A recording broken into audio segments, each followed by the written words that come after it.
Hello BookTube, it's Amy, and I'm here today with something that arrived in the mail for me. This is going to be the oldest book in my collection, so I'm going to flip this camera around and we'll take a closer look at the book down on the desk.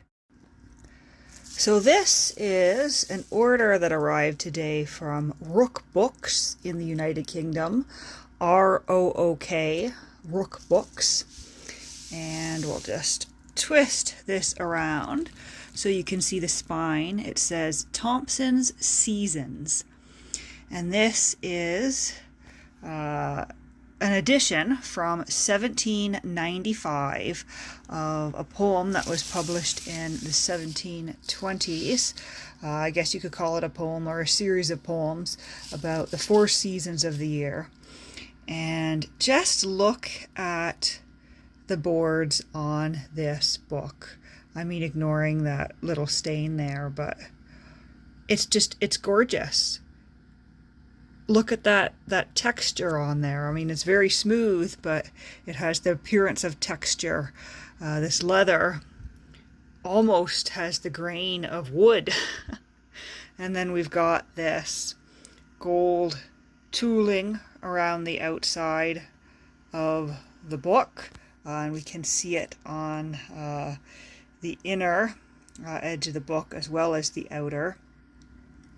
Now, of course, the spine is a little bit worn with age, but it's not crumbling. It's not crumbling as some older books would be. This isn't leaving debris all over the place as I pick it up.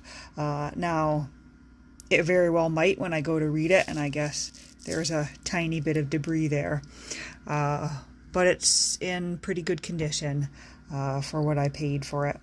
So we'll open it up here and have a look at these beautiful marbled end papers.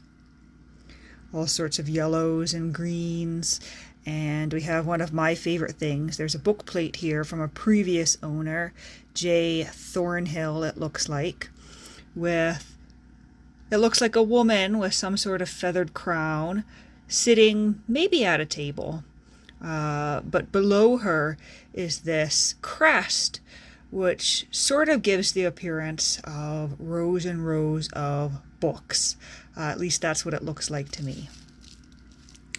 So I'll just go up a bit here. You'll see it's a fairly good sized book. The dimensions weren't listed, so I wasn't sure exactly what I was getting.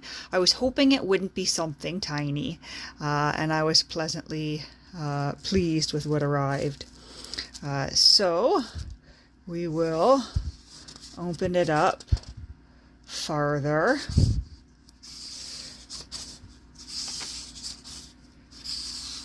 Some blank end papers there. There is the author, James Thompson.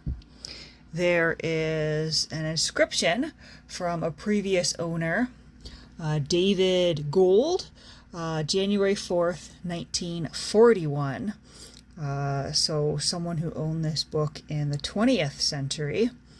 And here is our title page, The Seasons by James Thompson, with his life and a complete index and glossary, embellished with 14 fine engravings by the first artists.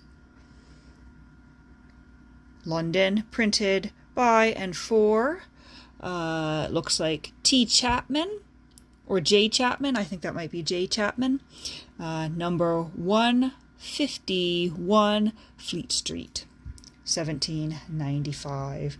There's some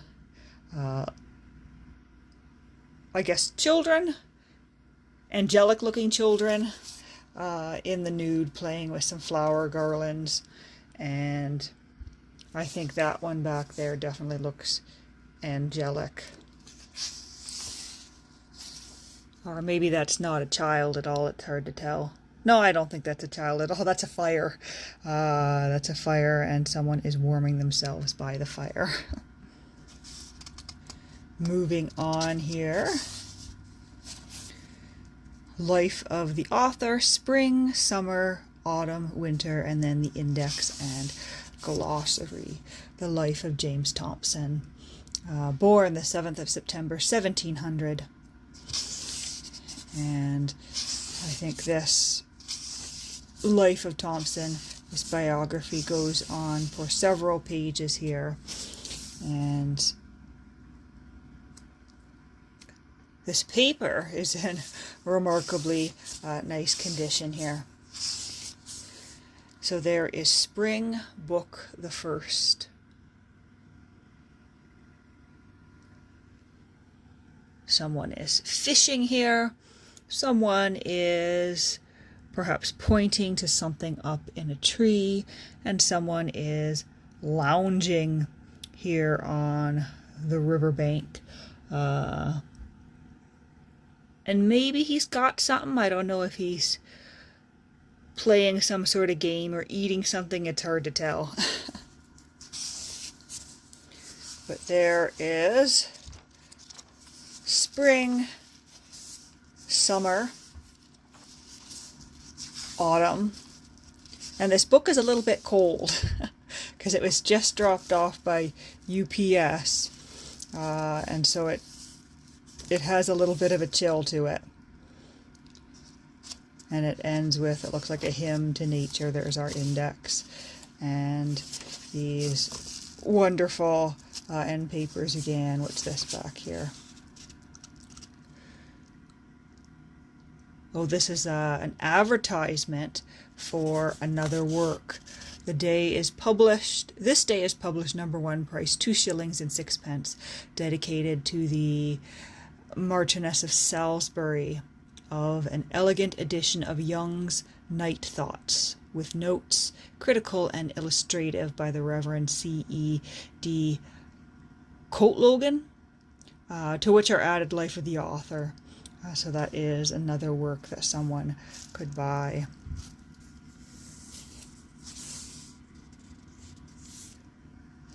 Beautiful book. Very glad to be adding it to my collection. And I'm also looking forward to reading it. Not just adding it to my collection, but reading it.